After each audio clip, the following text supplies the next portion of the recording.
Hey everybody, it's time for the latest video, as promised, in the Look at the Nintendo Consoles.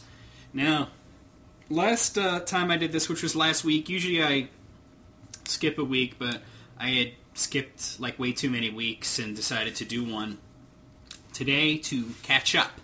So this will put me back on track. You'll see the next video in 2 weeks, like normal. Anyway, in my last video, which was taking a look at the Super NES, I mentioned that the next video would take a look at the Nintendo 64. And that is true.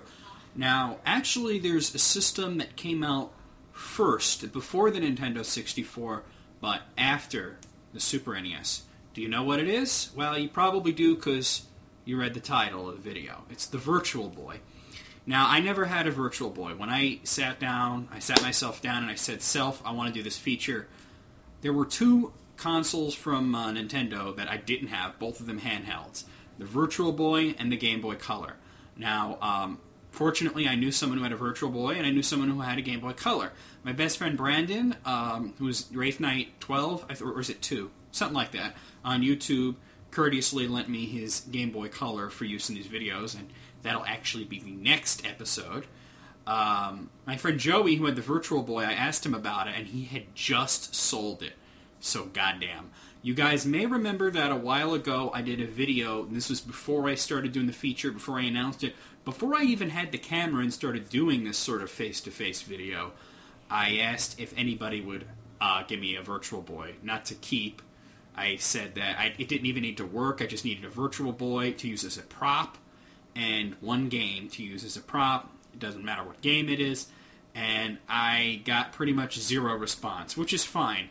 I actually did get a response from one guy who said that he had one but wouldn't let me borrow it, which struck me as like a major dick move. Like, why would you even do that? If you have a Virtual Boy and you see my video requesting one, you pretty much have three choices. You could be the hero, or you could be nobody and not even mention it, or you can be a dick and say, I have it, but I'm totally not going to let you borrow it. Well, he said, well, why don't you use an emulator? Well, I had already fucking used emulators to do, like, videos of every fucking Virtual Boy game. The whole point is I need it as a prop. People don't listen. It seems that no matter what I say, people hear what they want to hear, so whatever. So then I thought maybe I'd do, like, a video talking about it, but then I thought, how could I fit that in an entire video? So, in the Nintendo 64 video, which you're watching right now, I'm going to spend a few minutes just talking about the Virtual Boy. Now, the Virtual Boy, which was originally called VR32, was supposedly a revolutionary thing when it was announced. VR, virtual reality, was kind of a big thing. You saw it in a lot of movies, people were talking about it. You'd be able to put on like a helmet or goggles or something, and you would literally like be in the game, and you'd move around, and your character would move around. You know, the technology really wasn't there, and I did try out like a virtual reality game once, and it was kind of lame. It was disorienting, and it just wasn't that great. The graphics were nowhere near, you know, like what we had even then. I mean, it was very blocky and weird looking. So, you know, the illusion of being in virtual reality was pretty much spoiled by the fact that it was stupid. The Virtual Boy used the word virtual, but it really had nothing to do with virtual reality. Instead, it uses this technique where you put your head into the piece, which looks like goggles, but it's actually the console itself. And the fact that you're putting your face into it is really the only thing that it has in common with virtual reality. And it was set up that there were two screens that were projected for each eye, which gave it kind of a 3D image. You were actually looking at two images at once, and it kind of gave the illusion of 3D movement. Usually there were a lot of things moving, you know, to and from, which was really more like watching a 3D movie in like an IMAX theater than virtual reality. I mean, you couldn't turn your head from side to side and the game would move.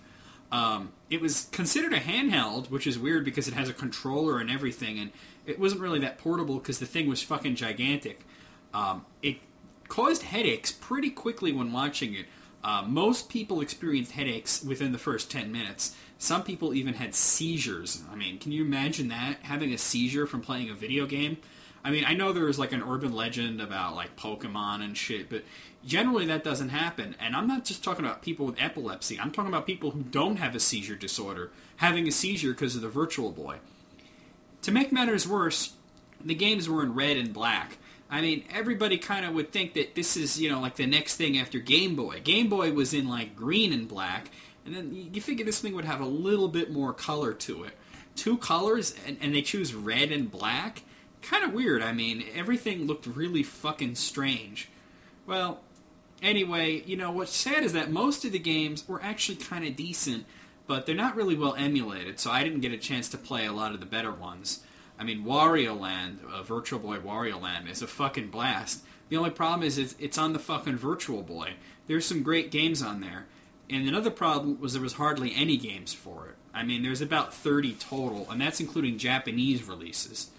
So, all things said, the Virtual Boy was a bust. It was Nintendo's first failure, and it's their only major failure. They sold about 1 million units right away. Most of them were returned. The thing disappeared within a year, and most people don't even remember it. There's a few Virtual Boy aficionados out there, but I don't know what their problem is. I mean, what the hell? That system is a fucking bogus system. I mean, everything looks like Tron, only in red. Well, anyway, let's talk about the Nintendo 64. Now, I mentioned that the Virtual Boy was a failure, and at the time, a lot of people considered the Nintendo 64 to be a failure. And the reason that they consider the N64 to be a failure is because it wasn't the number one system. The NES dominated the market, and then the Super NES dominated the market. So, for a long-ass time, Nintendo dominated the market in video game consoles. Even though the Virtual Boy was a fucking disaster, the Game Boy, which was quite old at this time, was still the number one handheld system and would be for quite some time. That's until the Game Boy Color came out, and that wasn't for a while. So, what happened with the Nintendo 64? Well, Nintendo's adversaries were generally Atari, who were pretty much over at this point as a console developer and had moved on to making games for other systems, and Sega. Now, while the Sega Genesis held a pretty close race with the Super NES, in the end, it kind of faltered, and there were a lot of add-ons that didn't really help, like the Sega CD, which pushed back CD development and games for a while, and the 32X, which was just kind of pointless. The Saturn was kind of rushed out, and it was a great system, but then came the Sony PlayStation.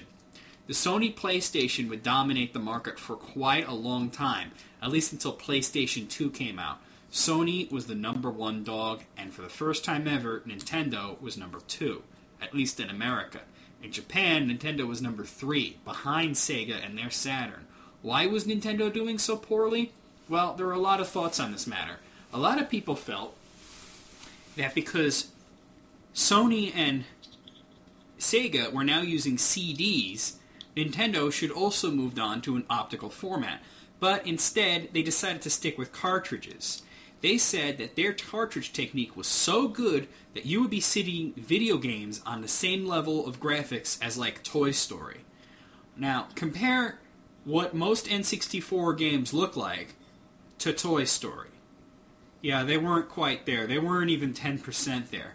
So, that pretty much turned out to be a bust. However, does that mean the system was a failure? No.